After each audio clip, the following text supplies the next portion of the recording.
Welcome everybody to our first speaker event of 2025. And we're speaking about different speakers who are both external from the community and internal from the congregation. Your Chris was the travel adventures was the first thing that came to my mind. So without further ado, Chris Christensen on his menu drops.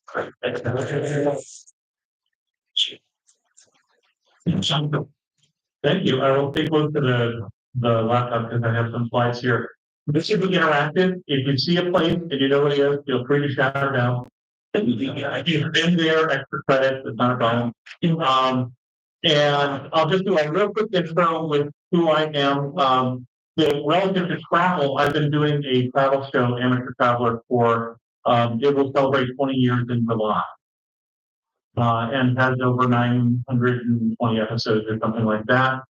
And I also do a Bible study podcast that I've been doing for 18 and a half years, but I'm not talking about that. So I won a few awards. I got to be paparazzi for the Pope for the day in Jordan, which was odd, and I just lost one. There we go. I got invited to the White House because of this.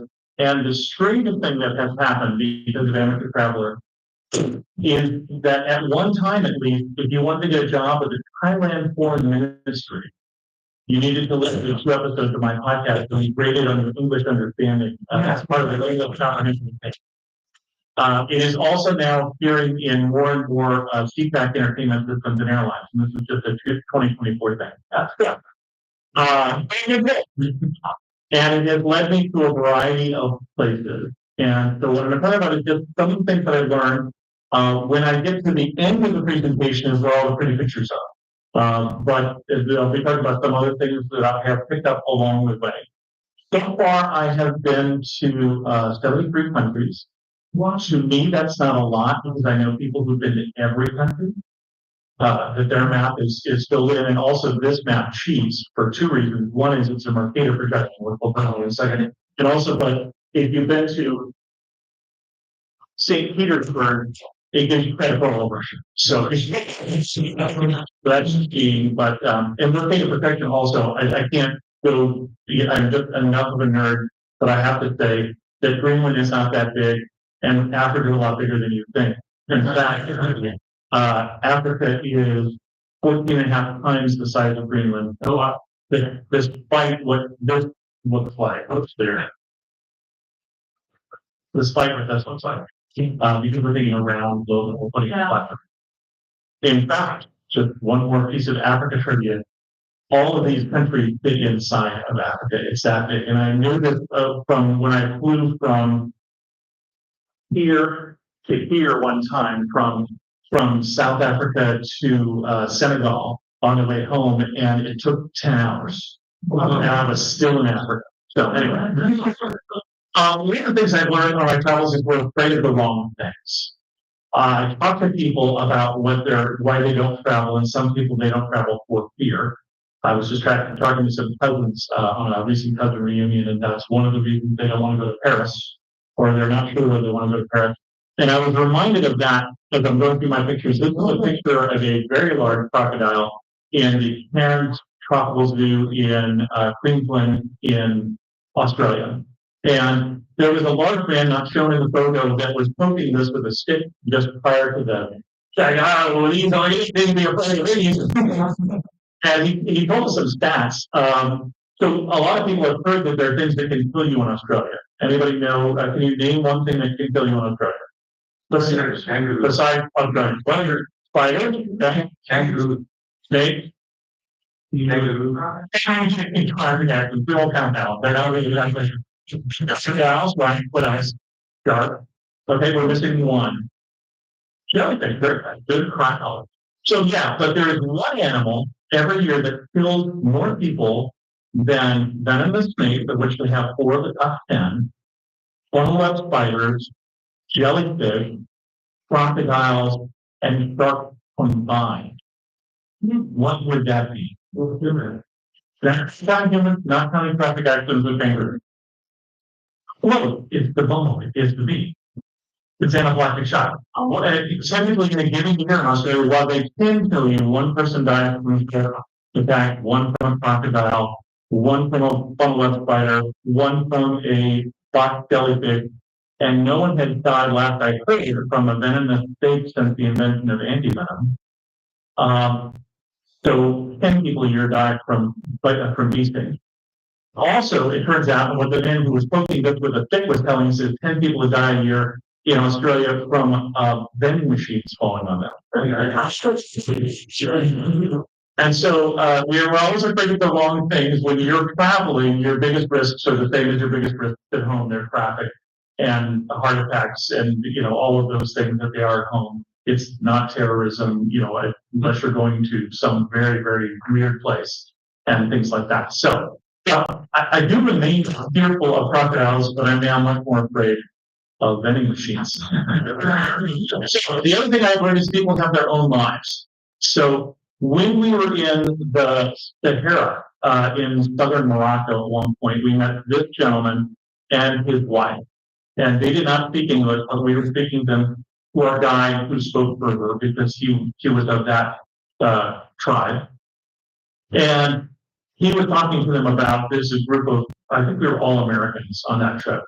And he said, here's this group of America, they're from America. And she just got this blank look on her face. He said, well, it's the other side of the ocean. And she went, sure, yeah, I've heard of the ocean. But they were out in the desert with their goats and one motorbike and their grandkids in a very ramshackle tent. And what was going on here just had no impact at all on their lives. And most people around the world, really all they care about is, can they raise their kids? Can they get by in the day-to-day? And a lot of them just don't think about us at all. So one thing I learned is sometimes you are the attraction. So this was a fellow from Korea. I don't understand a word Korean. He did not speak a word of English. But he wanted to get a picture with me, I'm assuming because it was a really big fan of Amateur Traveler podcast. But more likely because I was really tall. We were in Egypt, and I was taking pictures at the Muhammad Ali Mosque in Cairo, and I turned around and I saw that these guys were taking a picture of me. And so I turned the camera on them and got a lovely, lovely wave here. And I didn't notice until later that this vendor also in Egypt was giving me a subtle thumbs up. He was watching us go through the marketplace then. So, while you're traveling, some things are clear. Sometimes the instructions make a lot of sense. And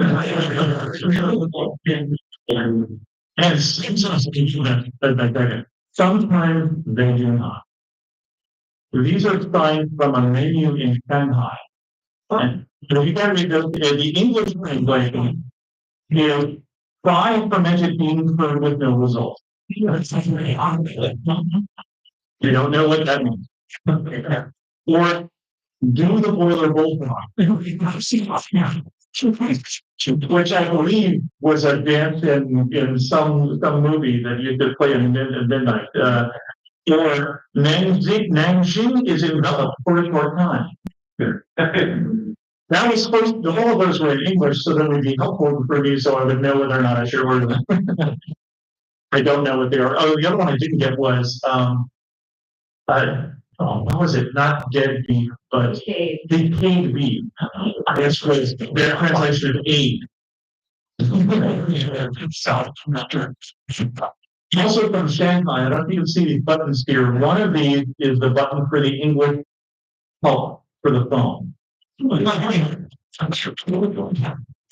is of course, as you know, as those of you who have figured out the bottom one, which has the Chinese symbol for English, Ing. So if you speak Chinese, you can get English help.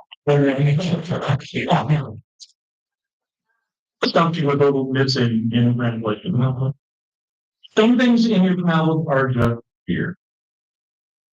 Some people were here with me at the Kutahora ossuary. This is a chapel where all of the decorations are made out of human bones.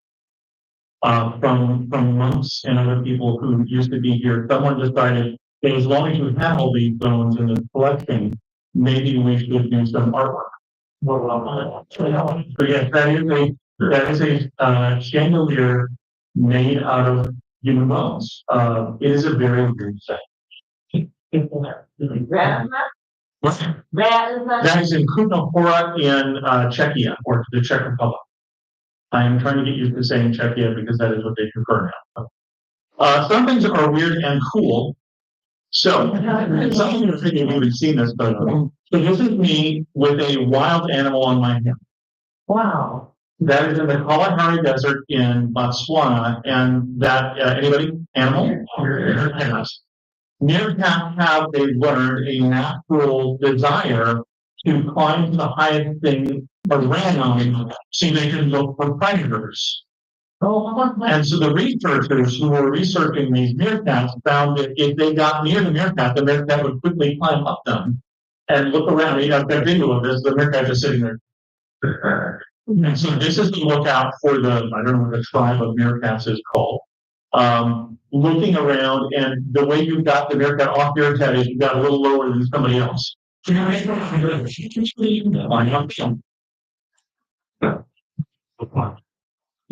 Anyway, what's the animal? Yeah. Wild dog. Wild dog, African wild dog. Do you know what an African wild dog sounds like?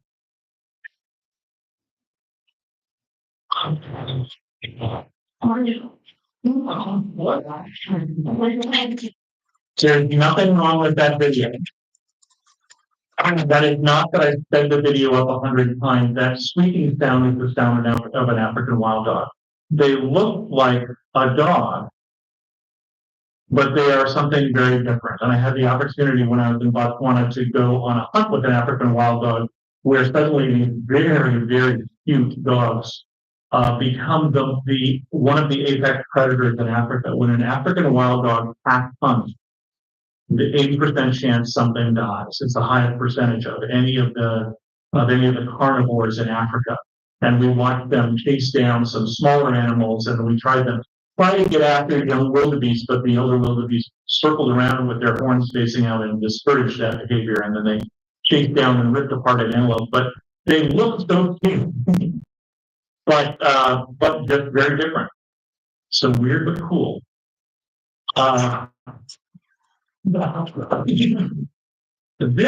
is the bamboo train in Cambodia, Battambang, Cambodia.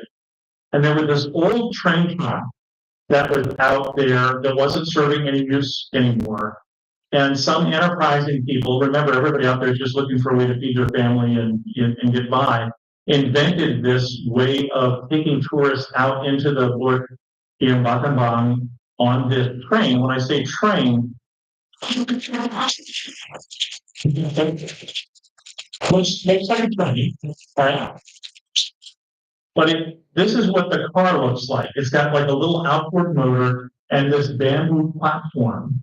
And when they get to the end, it's a one-way trip. And so when they get to the end, they just lift it up and they put it on these rails, these wheels for rail here. And now you've got a tourist attraction. Very fun, but just weird but cool. Expensive doesn't mean the best. This is one of my favorite meals that I've had traveling. I think it was with some of you while we did this. This is in Hong Kong in the Temple Street Night Market. We're sitting on little plastic chairs. We're paying nothing for food. The food is good. It is plentiful. There is a night market going on all around us. I'm in my happy place when this happens. But if we spent more than $5 per person on food, I would be surprised. Similarly, this is from Merida in the Yucatan in Mexico. I have no notes for this, so occasionally the brain will misfire. And I don't have pictures of the $1 street tacos we were eating. So one of my best meals in Mexico was $1 street tacos at the Sunday fiesta that was all free. And we're watching the dancers do the traditional dances. where eating $1 street tacos, that for me is just horrific. Just, one of the best days traveling. But sometimes we've gotten too cheap. There are times that you're on your trip and you've traveled, you bought the plane ticket for $800 and you bought the tour or you bought the hotels for $100 a night. And then you decide, well, I don't know if I can afford that $20 for the tour or something like that. And you go home and you go, well, what was I thinking? And sometimes it's good to spend a little more money and to think about, is this really going to break the budget or is this going to be worthwhile? We've been to Athens twice, and the first time we left early because we saved a lot of money on a hotel. And we ended up with a hotel that had like cigarette burns in the sheets, everything smelled with smoke. Sterling waked up. I've been there all the time. It's a lovely city.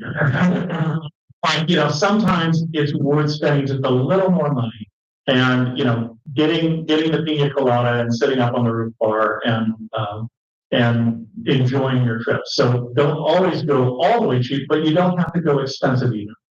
If you're going on the tour that is twice as much as the other tour, you may avoid the local bus experience. So for instance, I was in Belize last year, 2 years ago, in 2023. And the cheap tour basically rides in the local bus where for the first 20 minutes you don't have a place to sit. And they tell everybody to duck down when you go out of the station as if everybody had a seat, but not everybody did.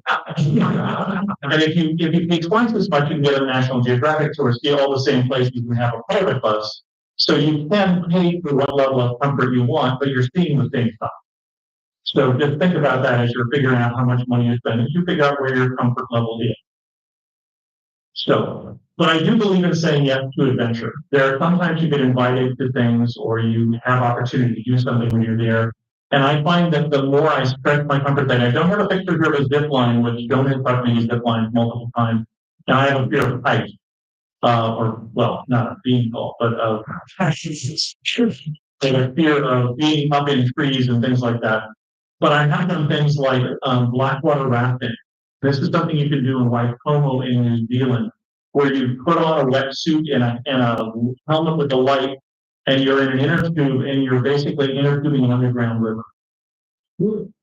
Very cool experience, and I mean that in both sense of the word. Because underground rivers are very cold, which is why you're wearing a wetsuit. I did find that someone like me who has a little more insulation did better than some of my skinnier people who were with me on the tour. But very, very cool. There were eels, we were told, in the water when they told us at one point to jump off backwards into this pool in the dark. But very cool experience. And cool experiences. I had a chance in the Yukon to land in a plane on a glacier. And they don't do it every day. It just depends on the weather. The weather is good. I think about 100 people when I did it had been able to actually successfully land on this glacier. This is out of Whitehorse, Yukon. And if anybody invites you to do this, it's going to be $200-300. Even if you don't get to land, it's the most gorgeous flight tour you've ever seen. Flying around the largest non-polar ice field in the world. So you get to land on the glacier. Very cool. Softest landing I've ever had. I didn't know about that, but you're landing on skis on 1,000 feet of snow and ice. And it's like you can't even tell you landed.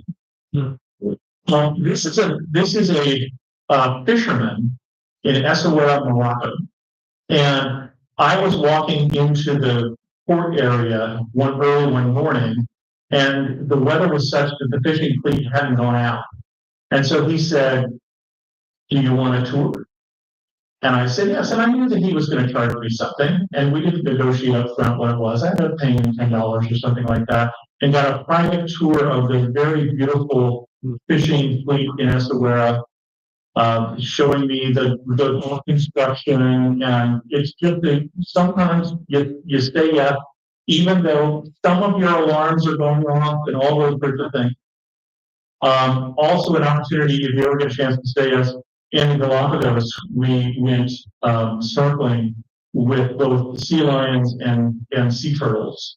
And that is pretty awesome experience. Say yes if ever invited. Say yes to adventure is the theme of this part. And I mentioned it briefly, but I had a very strange opportunity when I was in Jordan. I was a guest of the tourism board of Jordan. And Jordan is an amazing country. If you ever get a chance to go there, I love Jordan. But they said, while you're here, it happens to be that the Pope is here. We would like you to go to Amman Stadium when he is speaking in a language I don't know, and I'm not Catholic, but I said, sure, because when you're invited, when they paid your way over, you say yes. And they said, no, change your plans. We're getting you press credentials, and you're going to cover the Pope's visit with the royal family to the baptism site of Jesus. Well, that wasn't the original offer. The original offer was, can you go to a stadium, which didn't seem all that cool, but this seemed pretty cool. So for a day, I got to learn how the photojournalist worked, and I don't want to do that job. These are the people who are on the bus on the way back to Amman. They had bussed us out and bussed us back and forgot to tell us where the water and the food was. So we're standing in the hot sun, waiting for everything to show up. There's a lot of wait for things to happen. And these are the photojournalists who are getting all their all of their photos are processed because they have to send them in tonight because they're on deadline. And one of them is getting up at 5 a.m. to raise the boat to the next site so he can take pictures of them walking down the steps. One of them is from Madrid, and Real Madrid is in the finals for football that night. He's hoping he'll get to see the third quarter, or third side quarters. What is the right term there? Anyway? Yeah, but he's hoping that he'll finish his work in time to be able to see his favorite football team be in the championship game. So very hard work, fun to do it for a day, wouldn't do it for a living. This is the motto of, so I've been doing tours now for years with listeners of the show, where they vote on where I go on vacation, which sounds crazier when I say it that way. But I have done that now. We started in 2010. We took some time off, obviously for the pandemic, but also when I worked at TripAdvisor. TripAdvisor was threatened by that, so I stopped for the few years that I worked for them as an employee. Kevin was nice enough to wear an Amateur Travel Tour T-shirt here, but one of the thing I tell people is don't sweat petty stuff, don't pet the sweaty stuff. That we have a no whining rule. Basically, and I something I encourage all of you to adopt with your traveling companions. But being on a group tour has been a great sense of joy to me, not just the amateur travel group, not just the family trips I've done, but even just complete groups of strangers who have a little bit of adventure and are willing to try something different. So this is the group that I went to Belize and Guatemala with. So this is not to call the other Mayan ruin that we went to near Tikal that starts with a Y, and I'm forgetting the name of it, also in Guatemala. And we were just complete strangers at the beginning of the trip, but then we were, again, tubing in caves and climbing pyramids and things like that, and it's a great way to get to know people. But versus when we were on a cruise one time, I found that the more adventurous the group, the less whining there is in my experience.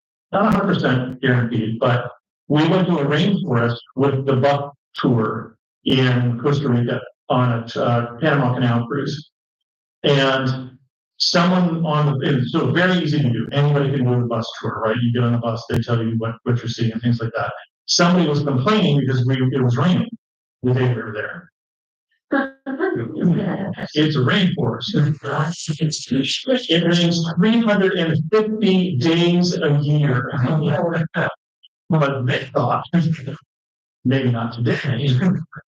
So I do find if I had done the zip line or the rafting or something like that, I would have found a more adventurous group and there would have been less whining and more ability to go with the flow. So I do find that and we'll talk about travel companions in a bit, but and this is a group of people who went with me to India, who chose India as the destination they would take me to. So who you travel with is very important. I think who you travel with is the most important thing in terms of enjoying your trips.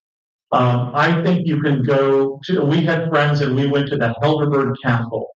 Does anybody know what country the Helderberg Castle is in? No. The famous Helderberg Castle? You actually? Revenue.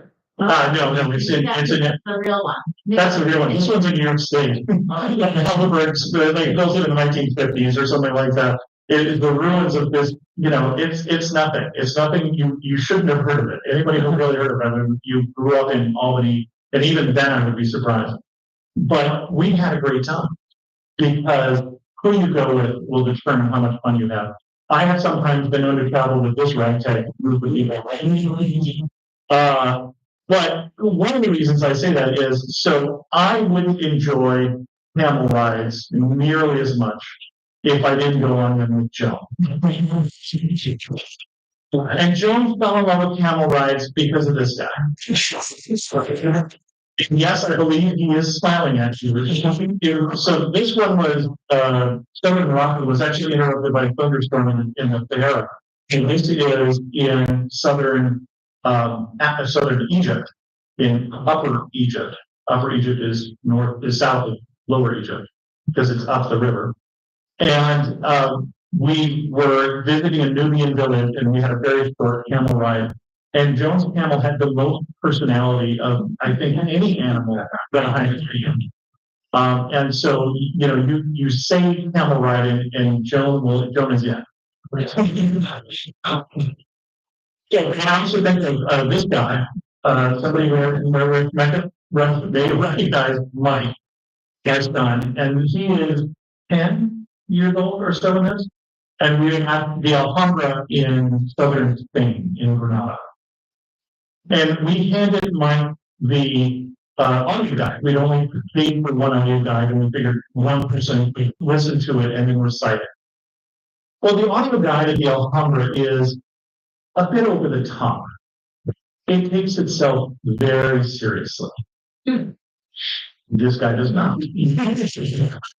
And so the audio guide was talking about, it had a famous poem about the Alhambra. I believe it was from Longfellow. It is one of the things that made the Alhambra famous so that they restored it. It's actually a very significant poem to this. But when Mike started reading this, I mean, literally the things like I would crawl over broken glass to hear the bell of the villa. It was all about the bell of the villa. I want to hear the bell of the villa, all the things I would do. Well, Mike started making stuff up that he would do to hear the bell of the villa. And this is one of my favorite pictures. He's now listening to the audio guide in an entirely different way because of this clown. And so choose your traveling companion as well, and you will enjoy even the Helvetic Castle, and you'll enjoy the pretentious audio guide at the Alhambra.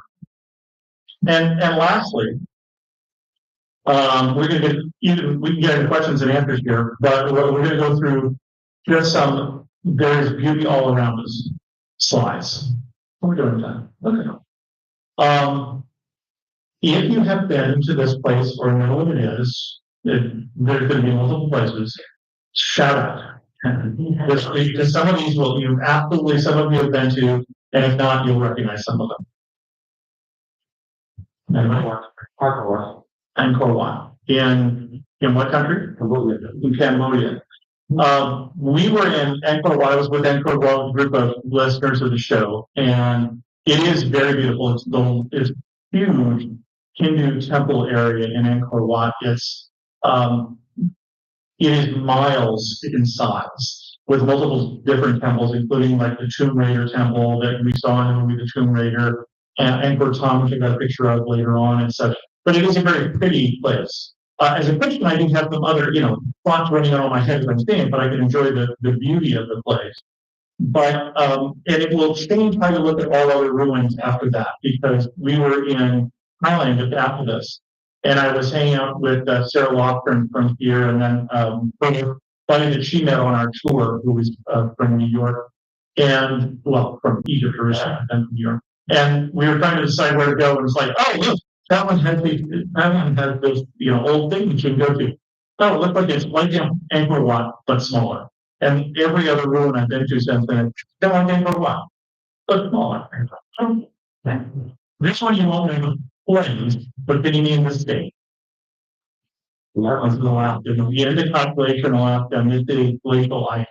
In some of its many different colors. And I just love the palette range of colors that you see in some of the ice here. We were on a small boat cruise. So we've done Alaska cruise, but not the usual Alaska cruise. So we left Juneau, and a week later we came back to Juneau, and we didn't stop at any ports. We spent just no shopping at all. No shopping, very little self-service. We spent all our time in little tiny inlets and going kayaking and bushwhacking out in the Alaskan wilderness. As a boat that says they stop for wind and weather and wildlife. But we started wind and weather and wildlife. And so you'll be in the middle of their talk after dinner, and that's all you get. You don't have a casino, you don't have, it's like 100 people in the boat. So there's no show or things like that. So you get the naturalist talk, and somebody will say, whales, and then the talk ends, and you go, what's up? Where's that? Antelope Canyon. I heard it over here. What state? Arizona, big Arizona. It is a national park. Well, it is a Navajo National Park. This is Upper Antelope Canyon. There are two parts to it, Upper and Lower Antelope Canyon. That would some of you the Lower Antelope Canyon, but it's just a beautiful place. If you ever get near Cave, Arizona, I recommend that you go. If you can't take a good picture in Antelope Canyon, sell the camera, buy postcard from now on. It is just a fascinating place with all the different light playing off of this Navajo sandstone.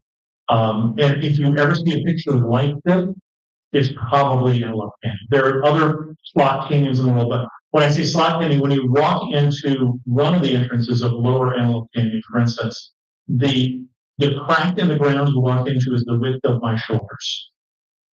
So it is a very fascinating thing, obviously caused by water. If there's rain nearby, you don't go in because it flash flooding, and it would be a bad place to be.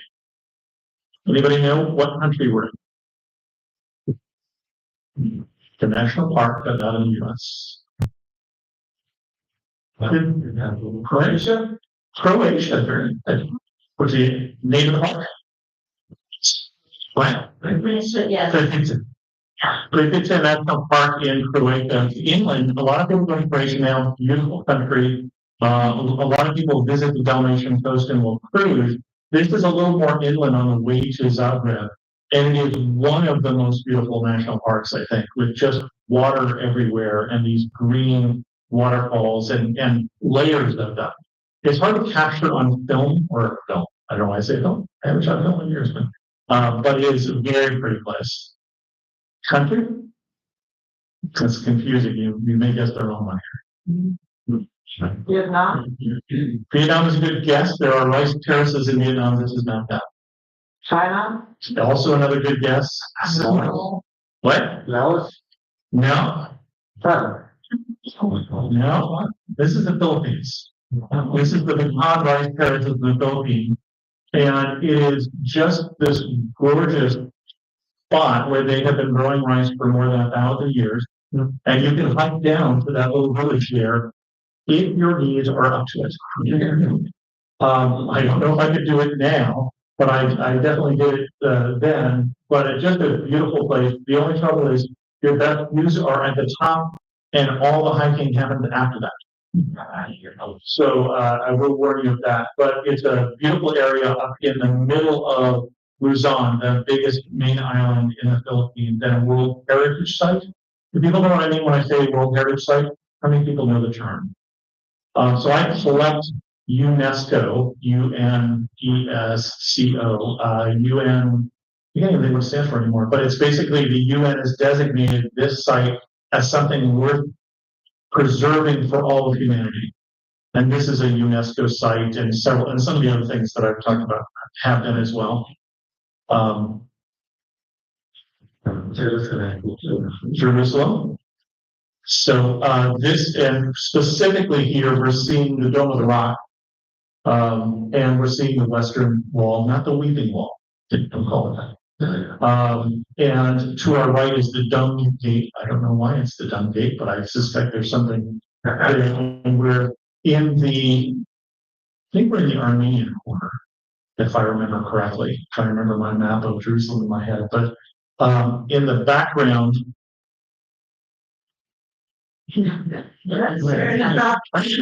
And in the background is the Mount of Olives. And if you get a chance to go to Jerusalem, beautiful city, amazing history, obviously, and the part that you are familiar with is very, very tiny. You can easily walk the whole city in one day. Very worthwhile seeing. What's the castle? What country are we in? Someone's gonna look at her face like, I've seen that castle, but I don't know where we are. Anybody? Portugal. Do you know the name of the town? Yeah, it's we're in. Do I know the name of the town? Sinistra. Into the west of Lisbon. And it's just a very pretty, picturesque, very unreal looking castle that comes from the late Middle Ages time frame. Where are we? What country? Barrett Island, not correct. But good guess.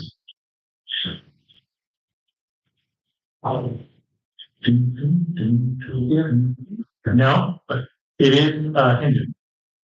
So good guess. We are back in Cambodia. This is Angkor Thom, and if I zoomed out, I would see just an array of these giant stone faces looking at us. So it's again in the Angkor Wat area, but it's one of the other complexes in there. This is not a postcard. This is just a photo I took. What city am I in? Paris. And what's the department store? This is just a department store. Gallery Lafayette. Very good. Also a very nice cafe on the river if you want a nice view. But this is just a department store. And I just thought it was really pretty. It looked to me always with this banner here, I always thought it looked like a postcard. Okay, how many people recognize this place? Oh yeah. Petra in short. And what is the civilization that built Petra? So Dave, and we're kind of unusual. We're supposed to go there, but they're not open. I'm just thinking this would be a Steve question here. It starts with an N, that is perfect. This was built by the Nabateans. And the Nabateans are contemporaries with Julius Caesar and Jesus. They're basically around the time of Zero. They're the people who are the big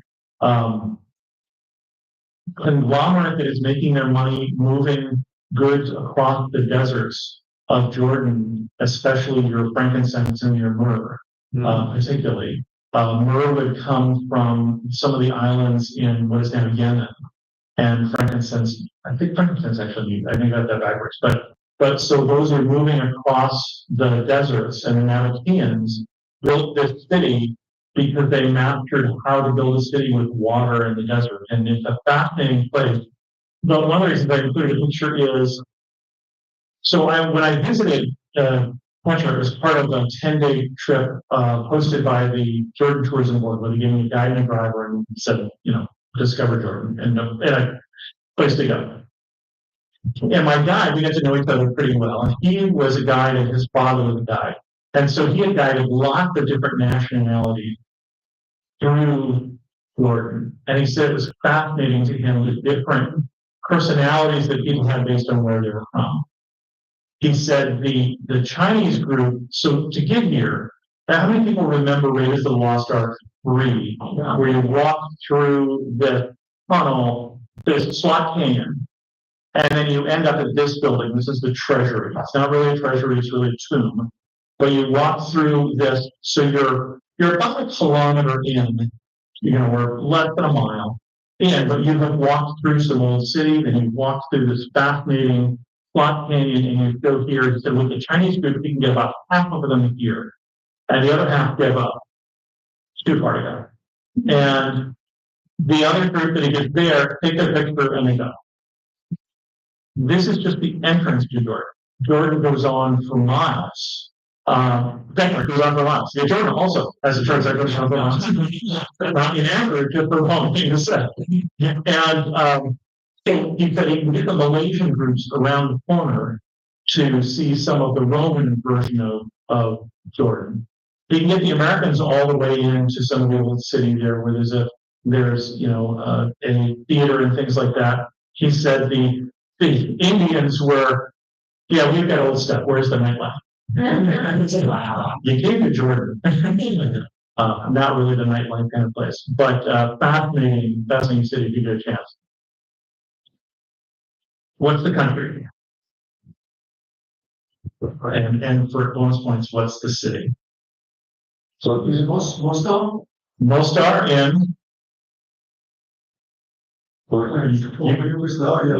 former Yugoslavia. I was going to say you got it. You're in the right place.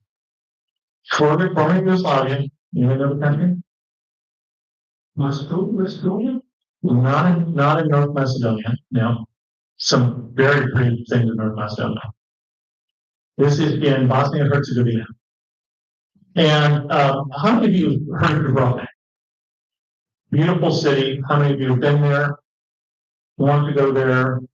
It's a beautiful place. When we were flying to Dubrovnik to go see Croatia, you cannot use points and miles to fly into Dubrovnik. It is just too popular.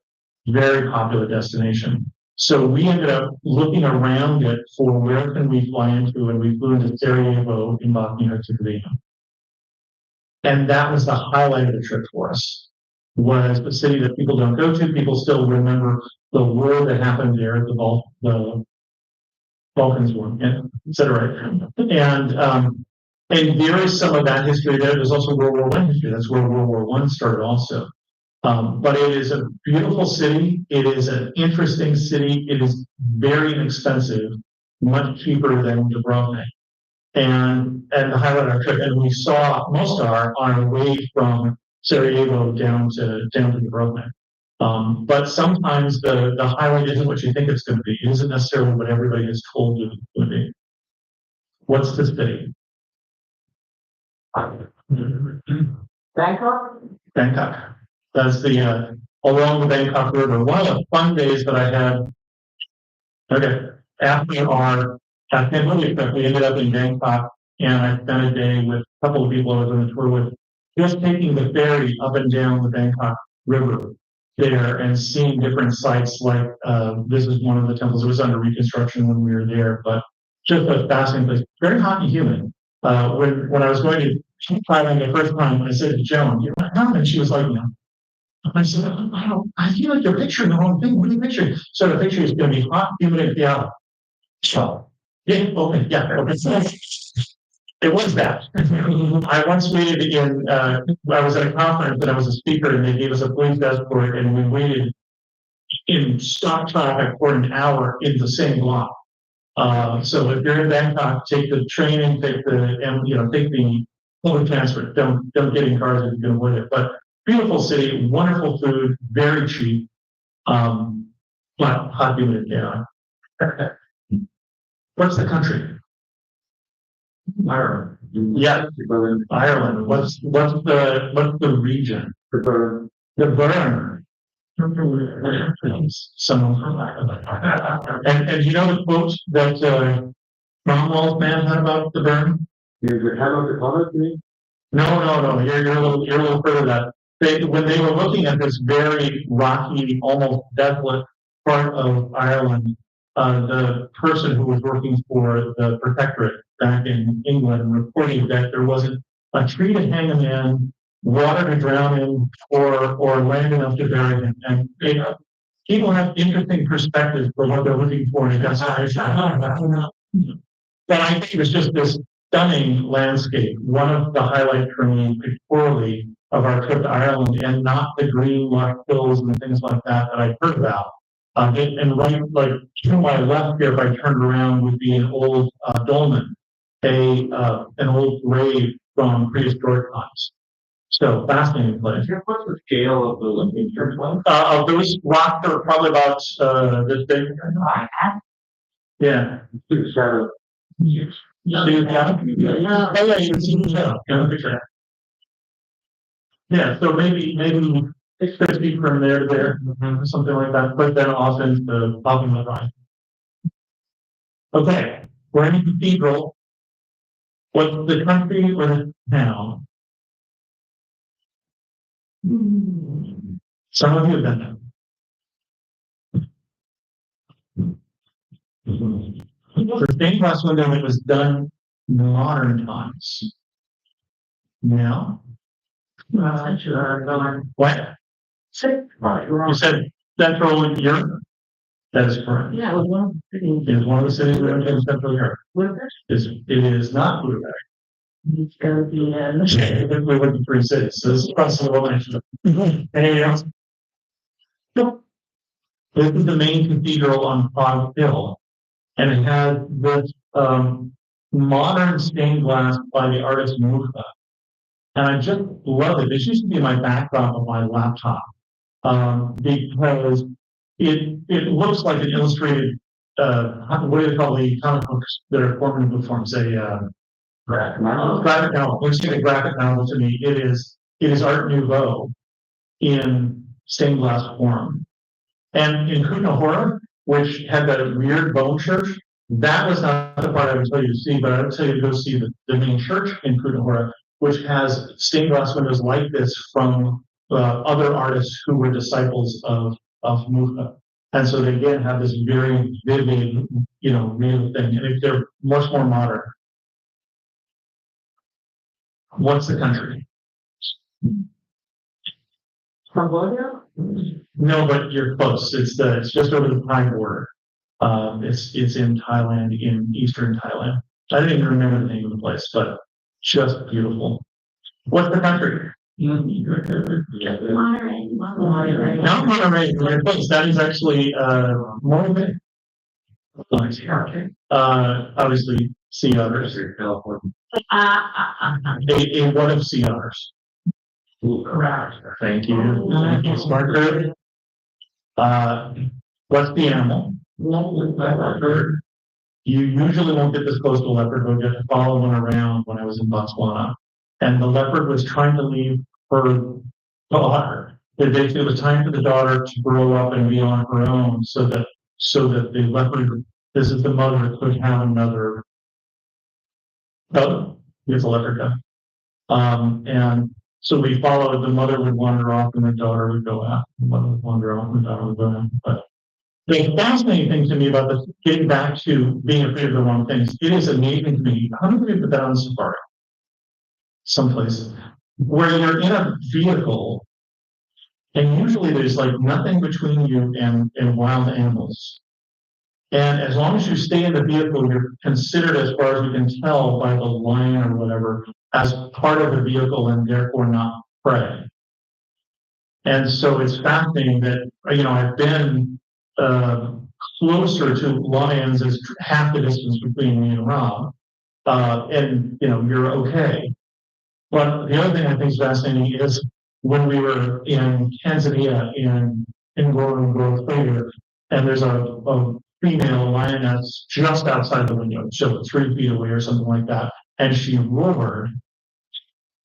There's an instinctual, deep down loosening of the bowels that happens. That sort of tells you that we have not always been having the food shit.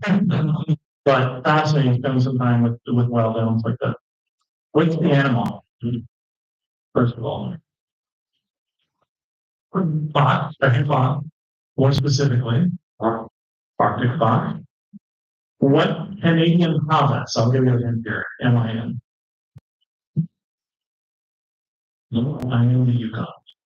Utah. We also saw musk oxes, which are just a crazy animal. A very shaggy animal. Some of the things you will see. Wait, where were you then? Oh, yeah. Sorry. Where, what country? Tanzania. Tanzania. Oh. Yeah, the Arctic fox was in Tanzania and Africa. Yes. No, the Arctic fox was in the Yukon. And the Maasai were also in the Yukon. Maasai were in Tanzania, just outside of Ngorongoro Crater. So some of the things that you will see on your vacation are real, and some of them are authentic. I don't get too worked up about what is what. This is a Maasai cultural boma.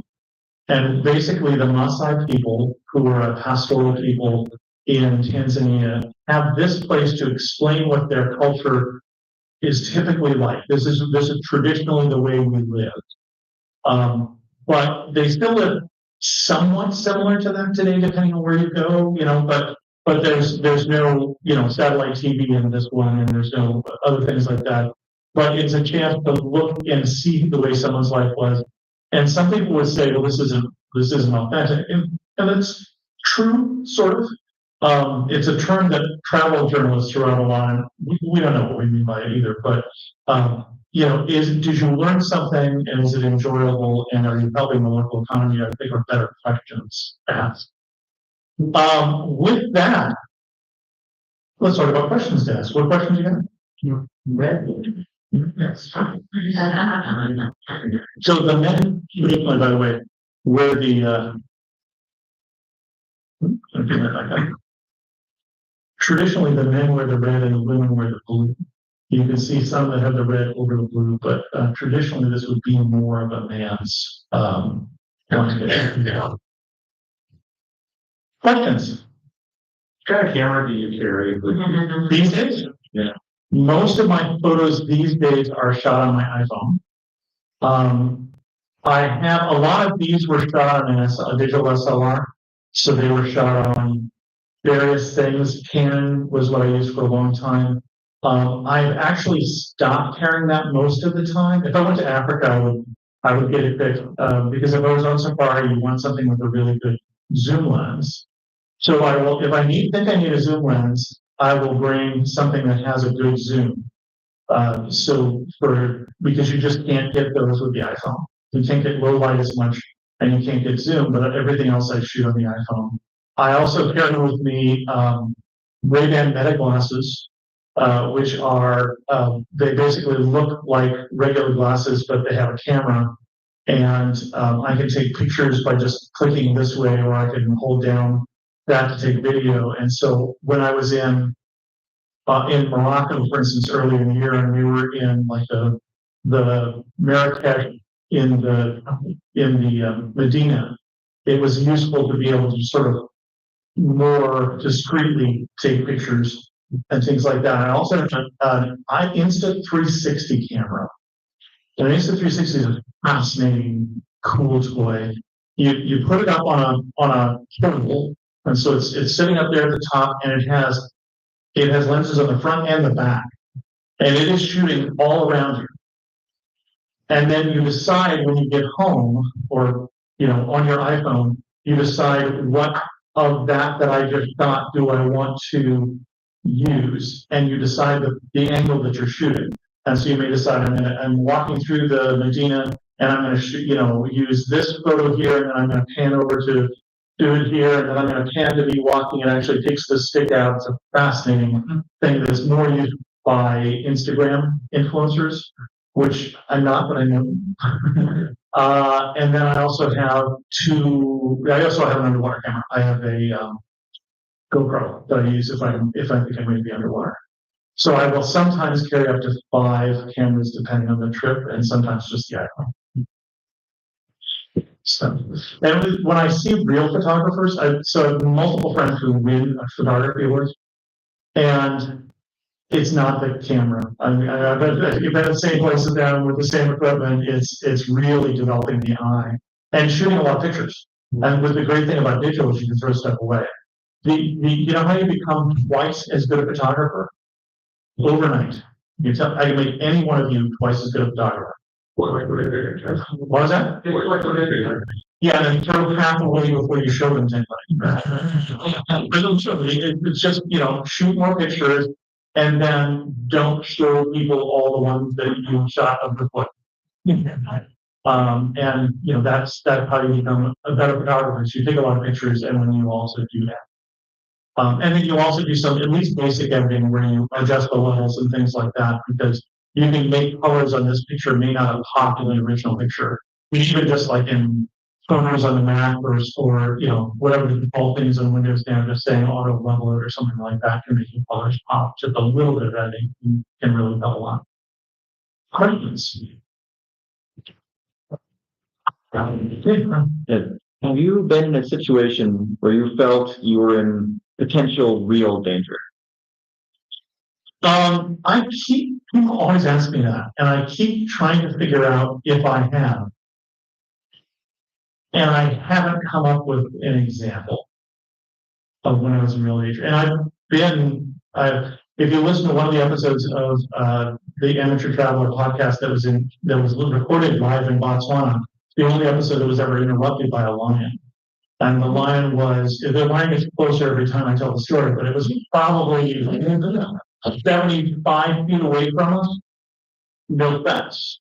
And the lioness was roaring to find her car. And it was again one of those borrowed things sort of moments, but we knew we were okay. They don't attack people inside the camp, but the camp is just a camp with tents. So no, I can't really think of a time that I felt leaning over the edge of the cliffs of Moria to try and see how. My brain did not like that. I was one of those people who did not stand up and lean over. I laid on my belly and inched over to see it because I self-survival is a thing for that. Okay. We can tell that the next one would be deeper. No. I have friends who have stories, but they tend to be unusual ones. Like a friend, Gary, who's a big podcaster, used to be one of the most popular travel bloggers, and one of the speakers that went before. He went into Barbados one time, and he was nomadic. He hadn't been home in years. Wasn't planning on heading home, and they wouldn't let him in until they saw his not just the ticket onward put on a TV, which is a typical rule a lot of countries have, but his ticket back to the U.S. and he didn't have a ticket back to the U.S. He wasn't heading back to the U.S. So, but other than that, most of the friends I know haven't even run into issues. So we did one friend who was biking across the country and they couldn't get visas for Russia and fully went to their home country. But unless you're doing one of those sort of extended trips, most countries want tours, so they try and make it easy. But trying to get the visa for China just because it was China and it was bureaucracy. I went to the Chinese consulate in San Francisco and I brought my camera because I was going to be in San Francisco, and you can't bring a camera into the consulate. And I didn't have a car as I'd gone up in public transit, so I had to just come back out of the town because there was no place I could Twitter and things like that. But there's the little things like that. Yeah. What about time between two countries where one country doesn't like you having been repeated for? Yeah. So there are places where people talk about when you go to Israel, for instance, using a different passport or putting it on a different piece of paper.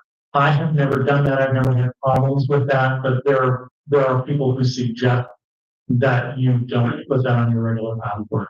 I did have a friend who couldn't come to a conference because he just came from Syria and didn't come to the U.S. He's not a U.S. citizen, obviously, he's a Danish citizen, but because he had been to Syria, he was rejected. But yeah, not so much. Huh?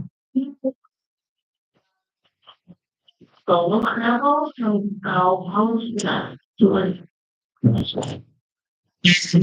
Sure. So I'm going to two definitions of solo travel, and the answer to both is yes.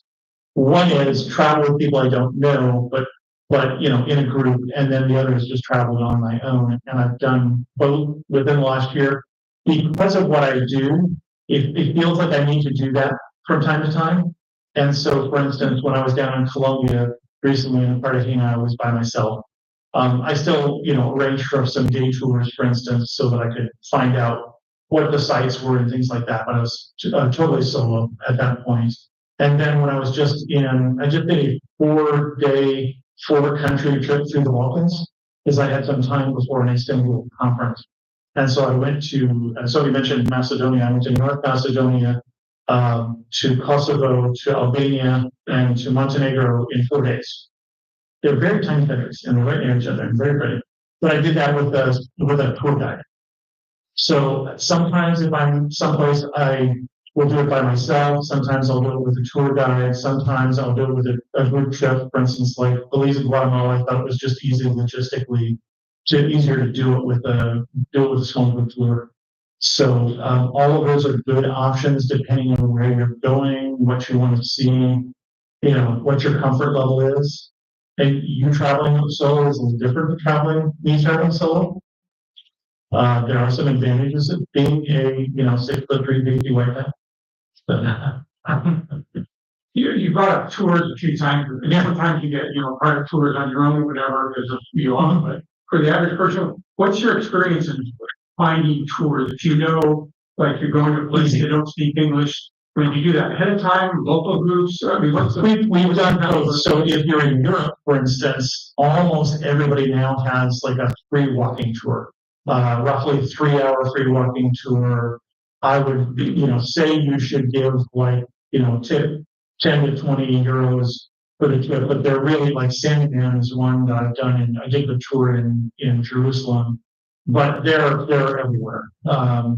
Just meet here at the source and you meet with a group of people who know. So that is very readily available. There's also a number of different websites for longer tours. So not a 3-hour tour, but a 4-day tour or a 2-week tour. One of the sites that I started going to now recently is Tour Radar. That's how I found the tour I did in the Balkans. And they basically are a meta search engine for tours, meaning they don't have any tours. They help you find the other, I was touring with an Albanian company. Right, so I wouldn't have known of this company at all, but I found them on Tour Radar. There's another tours by locals, I think, is more for day tours and things like that. And then other people are doing Airbnb experiences, or Viator is another real popular one. And we can talk about on-site tours, which is Viator. So those can be easy. So for instance, I get the money every month from Viator because when I was on an 8-hour layover in Taiwan, I didn't stay in the airport. I was on my way to Thailand and I had 8 hours. It's like, well, 8 hours, you can see things in 8 hours. And so I went to Viator and found a layover tour and went up in Taipei 101, had soup noodles, went to Chiang Kai-shek's mausoleum, where looked out the outside of the house, went to a hotel they built, went to a UNESCO World Heritage Site that was a temple, went to the market, all with somebody who knew how to get me back to the airport in time for my flight. But it's fairly easy to find these days for those sort of things. Yeah. Any problem with food? Any problem with food getting sick? Not that many. I went to a conference once and got food poisoning from the conference opening party, as did a couple of other people. And fortunately I didn't speak the next day, but I spoke the day after. But the first day, I couldn't hold anything down. So it happens occasionally. The worst I ever got was a double trip to Mexico. I had one of those that would be a sweet release for 24 hours because we had been digging through I think we were digging through an old lab house and it was very hot and I was probably very dehydrated. But on the group that we went to Morocco, the picture I showed of you going on a camel, that was the nice part of the picture. What happened though was I said there was a thunderstorm in the Sahara. So we went back to where our camel jockeys for the last we've got a friend of people who were the camel handlers were waiting out the storm and they made us some tea and we don't think they boiled the water long. And water is the number one way to get sick is drink bad water, brush your teeth with bad water, all those sorts of things. And about half the group went down.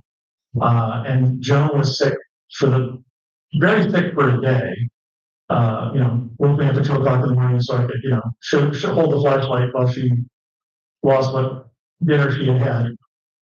She still says it was her favorite trip ever, which tells you how cool Morocco is. Because she couldn't tell from day to day what sent her. That anyways, especially Southern Mountain. But yeah, occasionally. But I also have that here. I've gotten food poisoning 3 times at home. going out to dinner or something like that, so. I took a group to India, nobody had sex for 10 days. And we ate street food. And normally we would pull the van up, our guide would say, there's some great critters, you gotta try these. And he would, pull the car up on the side of the highway and he'd go off and he'd get these things that are wrapped in yesterday's newspaper, but they were fried. And, part of the thing is, cook it, boil it, peel it or forget it. Are the rules you say. You don't eat, you don't bite into an apple because you don't know what's on the outside. You would peel it. You can eat the inside of a banana. If you're eating street food, you eat something that's cooked. Preferably while you're watching that hasn't been sitting. And if you follow those rules, you usually be okay. But water is the number one thing. Don't drink the water even if the locals do usually. Yeah. Does Joe go with you on all of these trips? Joan picks and chooses, as you heard from the Thailand story. She usually doesn't choose the hot humid places, for instance, and she's still working full time. So she is choosing, for instance, this year probably Quebec City in Ireland. She was like right away on that one on those two. But it just depends on what the offers are. She did join me once on safari in Africa, even though we had to pitch her own tent, and she told me it was the only time she was going to go. And at the end of the trip, she's like, "Well, next time." Yeah. And Yeah. I'm pretty good data, Yes. like, Potentially, a Ryokan, for those who don't know, is a very traditional Japanese style hotel. So I'm actually going to Japan in May and we'll be, I think, staying at Ryokans and doing a long distance hike, which is the hard part for me. And a Ryokan is tatami mats on the floor and a futon. So you're going to have a very firm surface. Hope you like that. And then you're going to have a very traditional meal. Sometimes with not a lot of flexibility when it's served, just something to be aware of. All sorts of different dishes, everybody being very hospitable in a very Japanese reserved way, but, very friendly. There's quite often an onsen with it. So a hot, what I'm trying to say, not hot bath, but hot springs. Quite often there, you'll find your ryokan with your onsen. Traditionally in Japan, when you're in the onsen, you're not wearing your suit and you're separated by sexes. So that's something that people are less comfortable with. You also don't wear your shoes inside and maybe slippers to wear around, things like that. It's an interesting experience. Yeah. first on average, how many trips do you do? So it is dependent on my employment. Right, because I was employed full time for the last 5 years until June, but the 6 years before that I was employed part time. So I was doing a lot more trips per down, and then decided to go back to one more startup company. Fortunately for me, I mean, this is a weird way to say this. That's when COVID hit, and I would have been traveling that much anyway. But last year, where I retired in June, TripIt tells me, because I put all of my trip into TripIt.com. And whenever I get my airplane reservations, I forward them to plans at TripIt.com and it automatically creates an itinerary for me. And then keep track of my mini trip so I can remember where I'm going. It tells me that I traveled 73 days last year and flew 100,000 miles. So I'm hoping to beat that this year. But that's counting trips to go see Beth and Danny. And then it's not counting road trips in California because I don't put those at TripIt. So I don't know exactly how many days away, but somewhere in that range. I don't think that's my biggest flight. The thing that's weird about the flights is they'll sometimes tell you how many days you spend on flight. That one's the question. So I'm usually not in business class. So back in theory, but we have a full day down there. It's really fun. Chris, there's so much happening across the globe. Yeah. What are the tips that we should be watching out in terms of safety, in terms of health, all these things happening, right? So you don't know when things are going to happen. No, we don't. So is there anything that we should be aware of? Right now, in terms of health, not particularly that's going on right now. I mean, bird flu is here and there and things like that, and there's always gonna be something else, some new thing. But right now, I wouldn't say it's a particularly bad time for travel. If you've got your shots and all that kind of stuff. In terms of that, in terms of political stuff that's going on, there is obviously a war going on in Europe. I'm not traveling right now to Ukraine. I'm not traveling right now for more personal reasons to Russia or Belarus. I think I'll wait on those. I would probably be okay traveling to Israel, but I'll probably wait at this point. I have friends who've been in Syria recently. I've interviewed people who've been in Afghanistan within the last year. And those countries are actually opening up more for tourism. There are a surprising number of armed conflicts going on in Africa right now, but they don't tend to be in any country that you go to. So unless you're planning on doing charity, work in developing places and you're going to northern Nigeria, if you were to say you're going to northern Nigeria, I'd say don't, probably right now. But most places where tourists go, other than the places where there's active war zones right now, aren't too bad. So, but I mean, even when the Iraq war was going on, I was 20 miles from the Iraqi border in Turkey, and things were fine. It's just amazing how localized some of those things can be. Chris, I think we have time for one more. One more question. Then we have international treat. I want to get to. So, And I'll stick around if there are other questions. Good question. Ask the poll. Oh, nothing. Somebody else wants to ask. If anybody else was saying that one question, so if anybody else who hasn't asked a question, if not, we'll let Sam do it. Let me say it. So as you're traveling, any eyes on churches, the culture in different countries you've been to so many countries? So churches, you said churches, I immediately went to Tanzania. I swear, if you'll back me up on this, any three Tanzanians can break out into four-part harmony. It was, I loved going to the churches there, just the music was stunning, and it was mostly on telephone. And we stopped at like the hospital, too. It wasn't big, there was like a chapel service, and just, I say you go to Tanzania for the animals and you go back to the people. Just love the people there. And we were obviously on the Bethel trip there, so we were in touch with the church there.